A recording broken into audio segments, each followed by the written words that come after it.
Good morning everyone, welcome back to my channel. আশা করি তোমরা সবাই খুব ভালো আছো আর সুস্থ আছো। বাজে এখন ঘড়িতে 10:30 মতন, আর এখন থেকে ভিডিওটা শুরু করলাম। তো সকাল সকাল আর ভিডিওটা শুরু করিনি, এখন সেজে গুজে গরমের মধ্যে শাড়ি পরে ভিডিওটা শুরু করলাম। তো এখন যাচ্ছি হচ্ছে আমার বোনের মেয়ের অন্নপ্রাশন রয়েছে, তো সেই কারণের জন্য সকাল সকাল চলে যেতে বলেছে। সকাল সকাল যাব ভেবেছিলাম, তবে সকাল সকালটা আর হলো না। ওর কালকে মিস্টার চক্রবর্তীর কালকে সারা রাত ধরে খেলা ছিল, ক্রিকেট খেলা। তো খেলে ঠেলে এসছি প্রায় 6টা সাড়ে 6টার পরে। তারপর একটুখানি রেস্ট নিয়ে আমাদের বাড়িতে আসলো। এখন আমিও রেডি ফেডি হয়ে গেলাম, এখন জাস্ট বেরোবো। আর মা তখন বললো, দাও তুমি একটুখানি ডিমের অমলেট খেয়ে যাও। তো সেই কারণের জন্য আরও একটুখানি 5 মিনিট দেরি হয়ে গেল। তো এরপরে আর কি বেরাবো। তো ওদিকে মোটামুটি আমার কাজিনরা সবাই চলে এসেছে, এই মাত্র জাস্ট ফোন করলো। তো আজকে অনেক দিন পর আবার সবার সাথে দেখা হবে, মজা হবে, ভীষণ এক্সাইটেড লাগছে। তবে গরমটা এখানে একটু বেশ ভালোই রয়েছে। তবে চেন্নাইতে এতটা গরম সহ্য করেছি না, এখানের গরমটা আর অতটা গায়ে লাগছে না। তো সেই কারণের জন্যই শাড়িটা পরে নিয়েছি। তো চলো, আর ওর জন্য যে গিফটটা কিনেছি সেটা এখন আর তোমাদেরকে দেখাচ্ছি না, ওকে দেওয়ার পরে চেষ্টা করবো খুলে দেখানোর। বা তো চলো, ভিডিওটা তোমরা কন্টিনিউ দেখতে থাকো। ভিডিওটা শুরু করবার আগে তোমাদেরকে একটু বলে দিই, এই ভিডিওটা হচ্ছে আমি যখন বাড়ি গেছিলাম সেই সময়। আসলে তখন বাড়ি গিয়ে এত ভিডিও করা হয়েছে যে সব ভিডিওর মাঝখানে এই ভিডিওটা কিন্তু হারিয়ে গেছিলো, মানে খুঁজেই পাচ্ছিলাম না। তারপর ডিলিট করতে করতে আজ সকালবেলা ফোন ঘাঁটতে ঘাঁটতে কিন্তু এই ভিডিওগুলো পেয়ে গেছি। তো ভাবলাম যে চলো সেই সময়ের বোনের মেয়ের অন্নপ্রাশনের মুহূর্তগুলো তোমাদের সাথে তুলে ধরি। তো সকালবেলা বললামই মিস্টার চক্রবর্তী চলে এসছে, মা ওখানে ওকে একটা ডিমের অমলেট করে দিল, যদিও ও বাড়ি থেকে খেয়েই এসেছিল। তো তারপর আমরা দুজন এখন দেখো বেরিয়ে পড়েছি। আর বাইরে এতটাই রোদ ছিল, মানে এতদিন তো ঘরের ভেতরে ছিলাম, হঠাৎ করে বাইরে বেরিয়ে প্রচণ্ড কিন্তু গরম লেগে গেছে। তারপর দেখো চলে এসেছি দশকর্মার দোকানে। বোন রাস্তাতেই ফোন করে বলল যে দিদি তুই পারলে একটা পুচকুর জন্য মাথার মুকুট নিয়ে আসিস। আসলে যে মুকুটটা আমি কিনেছিলাম সেই মুকুটটা ভেঙে গেছে। তো আমি বললাম যে ঠিক আছে, আমি রাস্তাতেই আছি, একদম ঠিক সময়ে ফোন করেছিস। তাই এই দোকানটায় চলে এসেছি মুকুটগুলো দেখবার জন্য। তো ওই দোকানে সেরকম একটা মুকুট আমার পছন্দ হলো না, আর বাচ্চাদের আলাদা করে পাওয়া যায় কি না সেটাও আমি জানি না। তো যাই হোক, আর চলে এসেছি দেখো আরও একটা দোকানে। আর এই দোকানে জানো তো আমার বিয়ের সমস্ত তত্ত্বের ট্রে, তারপর আরও টুকিটাকি যা জিনিসপত্র ছিল সমস্ত কিছু এই দোকানটা থেকেই কিনেছিলাম। তাই আজকে এই দোকানে আসতে না আসতেই কাকু আর দাদু কিন্তু আমাকে চিনতে পেরে গেছে। তারপর জিজ্ঞাসা করলো কেমন আছি না আছি। তো যাই হোক, এই দোকান থেকে আমার কিন্তু একটা মুকুট ভীষণ পছন্দ হয়েছে। এই যে যেটা দেখতে পাচ্ছ আমার হাতে, এই মুকুটটা। তো যাই হোক, এই মুকুটটাই নিয়ে নিয়েছি। আর এবার চলে যাব সোজা বোনের বাড়িতে, কারণ সবাই চলে এসছে আর আমাকে সে কখন থেকে ফোন করে যাচ্ছে। আসলে কি বলতো, বিগত 2 বছর পর আজ কিন্তু আবার সবার সাথে দেখা হবে। আর এই যে অনুষ্ঠানটা, মানে আজকে যে বোনের অন্নপ্রাশনের অনুষ্ঠানটায় যাচ্ছি, এই অনুষ্ঠানটা হওয়ার কথা ছিল জানো তো এপ্রিল মাসে। শুধুমাত্র আমি যেতে পারবো না বলে বোন আর বোনের বর কিন্তু দুজনে ডিসাইড করলো যে আমি যখন যাব তখনই হবে। তাই ওরা এপ্রিল মাস থেকে সোজা জুন মাসে কিন্তু আজকের ডেটটা নিয়ে এসেছে। আজকে জুন মাসের 9 তারিখে। আর পেছনে দেখতেই পেলে যে আমাদেরকে খাওয়ার প্লেট দিল, সে হচ্ছে আমার দিদির মেয়ে। দিদির মেয়ে হলেও বয়সে কিন্তু খুব একটা ছোট নয়, মাত্র 1.5 বছরের ছোট। আর আমরা যখন 4 জন এক জায়গায় থাকি এত মজা করি কি বলবো।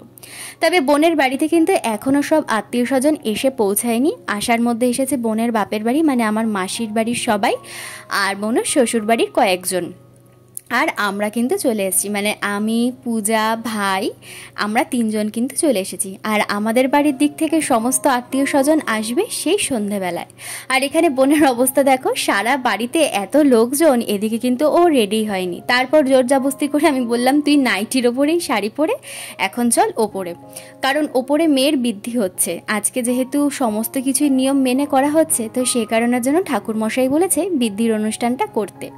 আর এখানে বোন বলেছিল যে বিকেলে পরবার মতন আমি সেরকম তাড়াহুড়োতে কানের দুল কিনতে পারিনি, যদি তোর কাছে বড় ঝুমকো থাকে তাহলে একটু নিয়ে আসিস। তো আমি এখানে 2টো ঝুমকো এনেছি, যেটা ওর পছন্দ সেটাও পরবে। এই যে পূজার হাতে যে ফার্স্টের ঝুমকোটা দেখলে, এটা আমার ছোট ননদ আমাকে দিয়েছিল জানো তো। বিয়ের সময় বলেছিল যে তুই এই ঝুমকোটা পরিস, তবে আমার মুখের সাথে এই ঝুমকোটা অনেকটাই বড় হয়ে গেছিল, তাই আর তখন পরা হয়নি। ঝুমকোটা ভীষণ সুন্দর, নিচের ঝুলগুলো খুলে দিলে ভীষণ ভালো লাগবে একটু হেভি শাড়ির সাথে। তো যাই হোক, বোনের এখানে একটা ঝুমকো পছন্দ হয়েছে, মানে আমার হাতে যেটা দেখলে সেটা পছন্দ হয়েছে। বললো তুই এটা রেখে দিয়ে যা, আমি পরে গিয়ে তোকে দিয়ে আসবো। তো যাই হোক, ওর কাছে ঝুমকো দুটো দিয়ে দিলাম, আর এবার ওকে দেখো পুচকুর গিফটটা দিয়ে দিচ্ছি। তো তোমাদের তো তখন দেখানো হয়নি কি গিফট ওর জন্য এনেছি। একটা এনেছি হাতের রূপোর বাজু, আর একটা এনেছি ছোট্ট সুন্দর পরীর মতন জামা। তো জামাটা চলো তোমাদের সামনে একবার খুলে দেখিয়ে দিচ্ছি।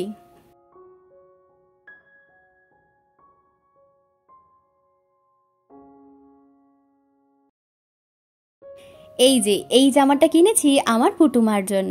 আসলে কি বলতো, বাচ্চাদের ভালোবেসে মুখ থেকে কখন যে কী নাম বেরিয়ে যায় সেটা কিন্তু বলা যায় না। প্রথমে ওকে দেখে সবার প্রথম আমার মুখ থেকে এই পুটু নামটাই বেরিয়েছিল, তারপর থেকে ওকে ভালোবেসে আদর করে পুটু বলেই ডাকি। তবে ওর কিন্তু একটা খুব সুন্দর নাম দিয়েছে ওর বাবা মা, শ্রী অংশী। ভীষণ সুন্দর নাম, তাই না? তো যাই হোক, বোনের হাতে সমস্ত কিছু তুলে দিলাম। আর এখানে পূজার অবস্থা দেখো, ফোনের ক্যামেরাটা পেয়ে নিজে নিজেই একটু ঢং করে নিল। আর এখন চলে যাচ্ছি ওপরে। ওপরে বৃদ্ধির আয়োজন করা হয়েছে। তো এসে থেকে মেয়েটাকে তো এখনও অবধি দেখিনি। খাওয়া দাওয়া হয়ে গেল, গল্পগুজব হয়ে গেল, এসেছি অনেকক্ষণ। তো ভাবলাম যে চলো সবাই মিলে গিয়ে ওকে একবার দেখে আসি।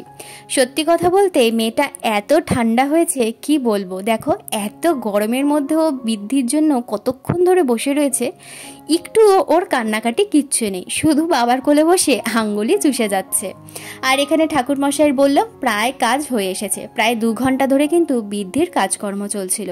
আর এখন তার মাঝখানে চলছে টুকটুক করে একটু ফটোশ্যুট। আর ফটোশ্যুটের জন্য যারা এসছে তারাই কিন্তু আমার বিয়ের সময় এসেছিল। তো এতদিন পর দেখা বলে তাদের সাথেও কথা বলে ভীষণ ভালো লাগলো, ভাইয়ের বয়সী সবাই। তো যাই হোক, এখানে তো ওকে দেখে আমি পুরো অবাক হয়ে যাচ্ছি। আমরা বড়রাই গরমে পারছি না, আর ও এতটা শান্তভাবে ওর বাবার কোলে বসে সমস্ত কিছু চুপচাপ করে যাচ্ছিল।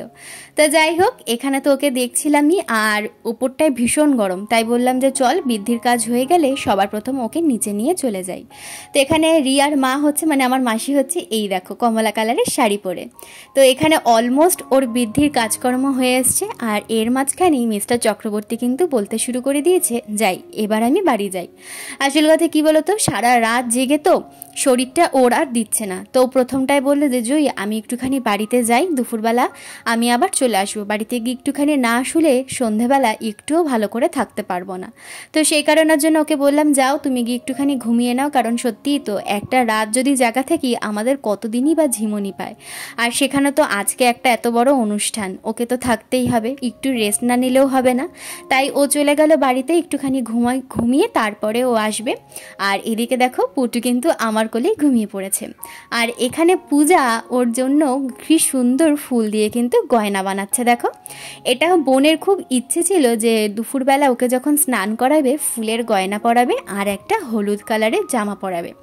আসলে কি বলতো, বোনের বিয়ের অনুষ্ঠানটাও কিন্তু হয়নি, সব কিছু রেডি হয়ে গেছিলো, মানে বিয়ের অনুষ্ঠান হবে, বিয়ের কার্ড সব ছাপানো হয়ে গেছে, নিমন্ত্রণ করা হয়ে গেছে। ঠিক বিয়ের 9 দিন আগে ওর ঠাকুমা শাশুড়ি মারা গেল। তো প্রথমে বিয়ের অনুষ্ঠানটা হলো না, তারপর আবার যখন বিয়ের অনুষ্ঠান হওয়ার শুরু করলো, মানে তোড়জোড় যখন শুরু হলো, তখন ওর নিজের শাশুড়ি মারা গেল। তো বিয়ের অনুষ্ঠান কিন্তু আর হয়নি, ওর মন্দিরে গিয়েই তারপর বিয়েটা হয়ে গেছে। তো ওর ভীষণ শখ ছিল যে ওর মেয়ের অন্নপ্রাশন বলো বা যাই হোক না কেন জন্মদিন একটু বড় করেই করবে সবাইকে বলে। তো সেই কারণের জন্যে আজকের এই অনুষ্ঠানটা করা। ওর কিন্তু অলরেডি 5 মাসে একবার মুখে প্রসাদ দেওয়া হয়ে গেছে, এখন ওর 7 মাস চলছে। আর এখানে দেখো ঘুম থেকে উঠে কি সুন্দর চুপচাপ পূজার কোলে কোলে চলে এসছে ভেন্যুতে। তো আমরা চলে এসেছি ভেন্যুতে, ওর গায়ে হলুদের অনুষ্ঠান বলো সবই কিন্তু এখন এখানেই হবে। তো বোন বলল যে হতে একটু দেরি আছে দিদি, তোরা খেতে বসে পড়। তো এখানে দেখো সবাই কিন্তু খেতে বসে পড়েছে, মাসি মেশো বোনের শ্বশুরবাড়ির কয়েকজন, মোটামুটি সবাই বসে পড়েছে খেতে। তো আমরাও এখানে বসে পড়েছি খেতে। তো সবার প্রথমে কিন্তু দিয়ে দিল আমাদের সাদা ভাত। আর বিয়ে বাড়ি বলো বা যে কোনো অনুষ্ঠান বাড়িতে দুপুরবেলায় যে ছ্যাঁচড়াটা করে না, মানে শাক মাছের কাটা ফাটা দিয়ে, এটা খেতে কিন্তু আমার ভীষণ ভালো লাগে। আমি আগে হয়তো এতটা ভালো খেতাম না আগে, তবে এখন কিন্তু এগুলো ভীষণ ভালো খাই জানো তো। ছর্দির বাড়িতেও যে অনুষ্ঠানটা হলো ওই সময়ও খাবারটা কিন্তু ভীষণ ভালো ছিল। তো যাই হোক, এখানে প্রথমে দিয়ে দিয়ে দিয়েছে ডাল আর আলু চিপস ছিল, তারপর দিয়েছে পুঁই শাক দিয়ে মাছের মাথা দিয়ে একটা ছ্যাঁচড়া মতন করেছে সেটা, আর ছিল হচ্ছে রুই মাছ, সেটা তোমাদেরকে দেখাতে ভুলেই গেছি। তো খেয়ে দিয়ে উঠেই এসে দেখলাম বোনও কিন্তু পূজার কাছে রেডি হয়ে চলে এসেছে। আসলে ও সকাল থেকে ওরকমভাবে ছিল, তার কারণ হচ্ছে পূজার কাছে একটু সুন্দর করে সাজবে বলে। পূজা কিন্তু মেকআপ আর্টিস্ট। তো যাই হোক, পূজার কাছে সুন্দর করে সেজেগুজে চলে এসেছে। আর এখন চলছে পুটুমার ফটোশ্যুট। মেয়েটা একটুখানি দুপুরবেলা ঘুমিয়ে নিয়ে এখন কতটা ফ্রেশ লাগছে বলো তো, কি সুন্দর হেসে খেলে ফটোশ্যুটটা এনজয় করছে। ওকে যখন প্রথম দেখেছিলাম না, এত কষ্ট লেগেছিল। তখন ওর 21 দিন বয়স। আগের বছর পুজোর সময় যখন এসছিলাম তখন ওকে দেখতে এসছিলাম।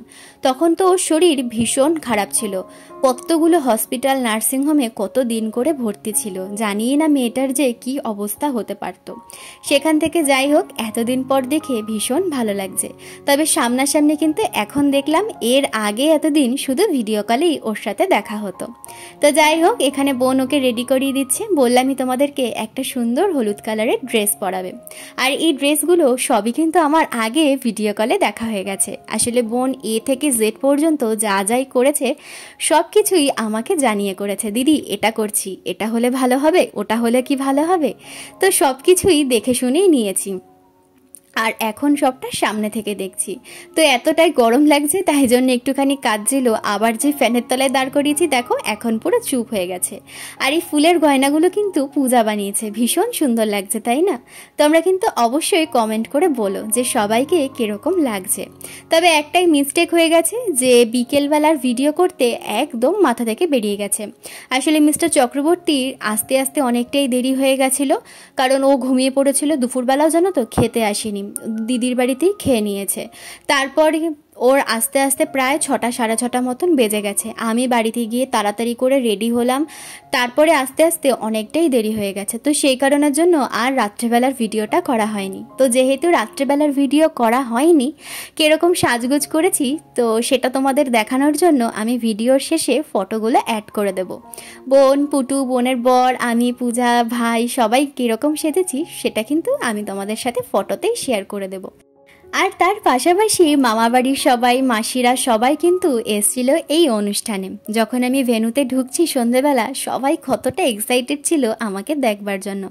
আসলে সবার সাথেই কিন্তু দেখা হবে আজকে প্রায় 2 বছর পর, কারণ 2 বছরের মাঝখানে আমি চেন্নাই থেকে কলকাতাতে গেলেও কারোর বাড়িতে সেরকমভাবে কিন্তু যেয়ে উঠতে পারিনি সময়ের জন্য। তো যাই হোক, এই হচ্ছে আমার 2 ভাই, দেখতেই পাচ্ছ, একটা মামার ছেলে, একটা হচ্ছে মাসির ছেলে, মানে রিয়ার বোন।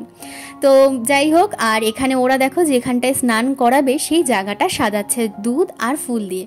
তবে যে জায়গাটা দিয়েছে আর কি পদ্ম ফুল, এটা একটু ভুল দিয়ে দিয়েছে। মাঝখানে একটা মানে জল বের করার একটা পাইপের মতন রয়েছে, তো এটা খুবই অসুবিধা। তো বেলুন দিয়ে এটা একটুখানি মাঝখানে কভার করে দিয়েছে। আর এই দেখো, আমি পুটু সোনাকে কোলে নিয়ে এখন চলে এসেছি স্নান করানোর জন্য। তবে সব কিছুর মধ্যে বোনের একটা ইচ্ছে জানো তো পূরণ হয়নি। ওর ইচ্ছে ছিল যে সবাই মিলে জল ভরতে যাবে। তবে যেহেতু বাচ্চার অনুষ্ঠান, বাচ্চার খাওয়া দাওয়া, ঘুম সব কিছু মেনটেন করে চলতে হচ্ছে, তো সে কারণের জন্য অনেকটাই দেরি হয়ে গেছে। আর দেরি হয়ে যাওয়ার কারণে আর জল ভরতে যাওয়া হয়নি, তাই এমনি ওকে স্নান করিয়ে দেওয়া হচ্ছে। আসলে বিয়ের অনুষ্ঠান আর বাচ্চার অনুষ্ঠানের মধ্যে তো অনেকটাই তফাৎ। বাচ্চার জন্যই আজকের এই অনুষ্ঠানটা, আর লোকজন আসলে যদি বাচ্চা জ্ঞান জ্ঞান করে বা ঘুমিয়ে পড়ে, কারোরই ভালো লাগে না। তো সেই কারণের জন্য ঘুমটাও ওর যেরকম দরকার, খাওয়াটাও সেরকমই কিন্তু দরকার। তো যাই হোক, এখানে সবাই মিলে চলে এসছে ওর গায়ে হলুদটা দেওয়ার জন্য।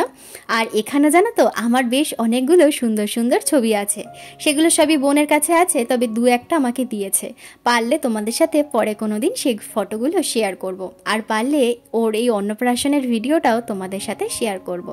তো যাই হোক, এখানে তো ও ফুল খেতেই ব্যস্ত। ওর খাওয়া কিন্তু একবার হয়ে গেছে, মাসি খাইয়ে দিয়েছে, আর এখনও গায়ে হলুদটা হয়ে যাচ্ছে। ভীষণ সুন্দর লাগছিল জানো তো এই অনুষ্ঠানটায় গিয়ে, সবার সাথে কতদিন পর দেখা হয়েছে, কথা হয়েছে, ভীষণ ভালো লাগছিল।